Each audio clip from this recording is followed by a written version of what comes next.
and now serving alongside me as a state disproportionality manager. Mo also pastors 2 churches in the Austin area. So if you'll please welcome Mo Hobson.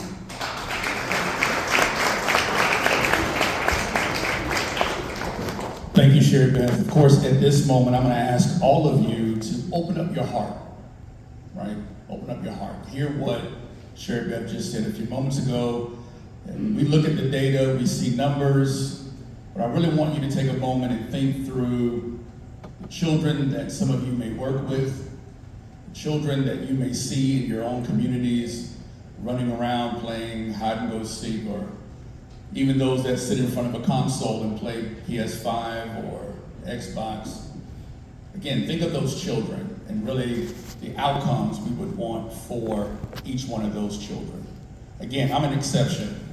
I was able to be surrounded around with great people that would help to coach me, push me, move me in a direction that would change the trajectory as a foster youth in the state of Virginia. I'm not going to belabor the time because I think we have a phenomenal young man who's going to come and really help us to search deeper within our heart. Damone Wisdom is a former foster youth in Texas. He has a distinguished background serving in the United States Navy for 4 years. He successfully obtained his bachelor's and master's degree in social work from Stephen F. Austin State University. Subsequently, he embarked on a career as a 3rd grade math and science teacher, driven by his desire to apply his personal experience and acquired social work expertise to positively influence the students under his tutelage. Currently, Damone is in the initial stage of his doctoral studies, focusing in the field of social work. It's amazing how both of our tracks very much mirror one another. But let's hear from him. Would you all help to receive Damone Wisdom?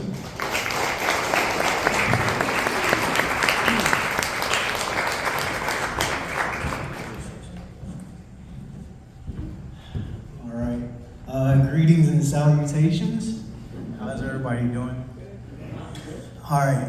I'm just gonna attempt to give you my story. It's a real story. I'll just start with. I was born. I was born to a. My biological mom was a drug addict. She just couldn't take care of me. I had a biological brother who did his best, like still being a kid. I think he was 9, 10 years old himself when I was born, and he would feed me, and change my diaper, and do the best that he could. And that continued until I was 9 months old. And at 9 months old, my biological mom decided that she couldn't take care of me anymore. So she gave me up.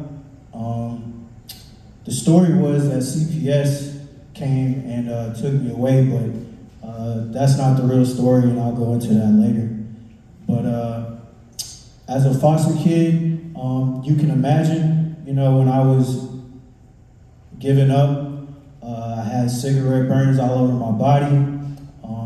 I had a lot of drugs in my system when I was born, and so you can imagine what type of kid I was as I grew up. I had really bad ADHD. I was hyperactive, but I've always been a happy kid. Like, I've always just wanted to have fun and, do my thing. In foster care, my first foster home, it was rough.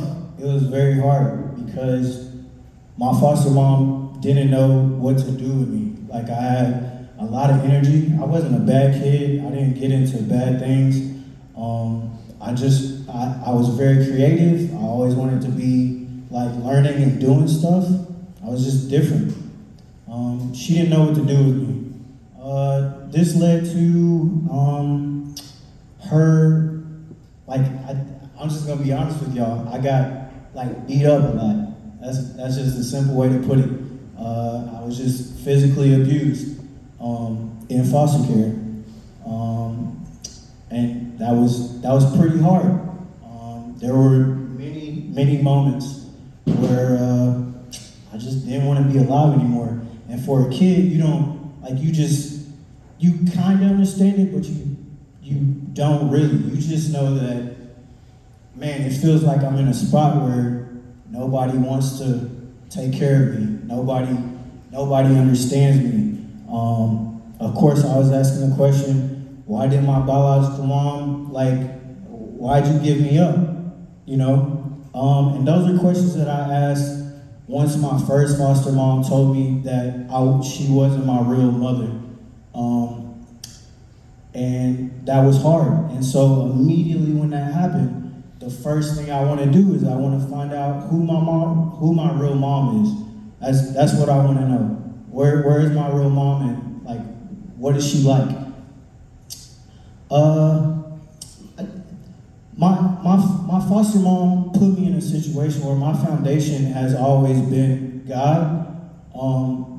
My faith is strong, that's my background, that's my foundation. So I have to say first, that's what has brought me to where I am now. There's other things, but I want you to know that that's the foundation. Without God, I wouldn't be here. Yeah. So through elementary, again, I'm a hyperactive kid, but I'm super creative. So I had a teacher, and I'll go through a couple of people to help me along the way, because education is super important, which I will summarize with. But I had a third grade teacher, Miss Lister, who I thought about this woman. I still think about this woman to this day, because she was the first person that told me that taught me that it was okay for me to be different. You don't have to. Every kid doesn't look the same. We don't think the same. We have different gifts. We're able to do different things. And so I wasn't always the best academic student. By all means, the standard test at that time, I was a terrible student. It just didn't look good on paper. But what she said was, all right, Damone, I see that you're creative. Let's tap into that creativeness. So what did I do? She made me write these elaborate stories. Whatever my brain could think of, I just started creating these stories and writing. And she was like, oh my gosh, you are brilliant at writing. You're not good at math. But you can write, you can be creative. And she said, you're really funny. You're hilarious. You like to, make people laugh. You don't have to try so hard. People just laugh at you because your personality is super dope, and you bring light to the room. So she used to call me Superman because I taught myself how to speed read. So she just poured into my strengths, and from those strengths, I was able to have an identity. Okay, we moved from elementary. Elementary was hard, 3rd through 5th grade, super difficult. I was getting beat up at home. I also was getting beat up at school because I'm a different kid, and I'll just move ahead to high school, secondary education. At this time, at 10 years old, I probably moved into a different home, different setting, and I got put in private school. So private school at first was interesting because, of course, there's not a lot of kids like me at private school. There's not this in private school. I was one of the only ones. I think it was 2 of us. And so I had to learn how to navigate that system. I had to learn how to navigate. Where I come from, they didn't talk they didn't talk the same. They didn't dress the same. It was different. So I'm getting told I only have 3 minutes, and I don't really know where to go from there. I will just say that I'll pause on my story and I'll tell you that what foster kids need more. I'll say this. I wanted to know who my biological mom was, and I met her for the first time when I graduated high school. And it was a very bad experience, and I'll tell you why. Because when I saw her, I looked exactly like her. Like exactly like her, spitting image. But she was 40-something years old, and she had to use a cane to walk around. And when she saw me, all she did was cry. And from that point, every time she saw me, she just cried all the time. And I always wondered, like, why can't you? I wanted to know who my dad was too, but she couldn't tell me because she was living such a life that she couldn't. I want to end with, my biological mom died about 4 or 5 years ago. I hated her. Like, I hated her from the time that I met her. But before she died from cancer, I was able to understand that she loved me. She did. Like, she really cared about me.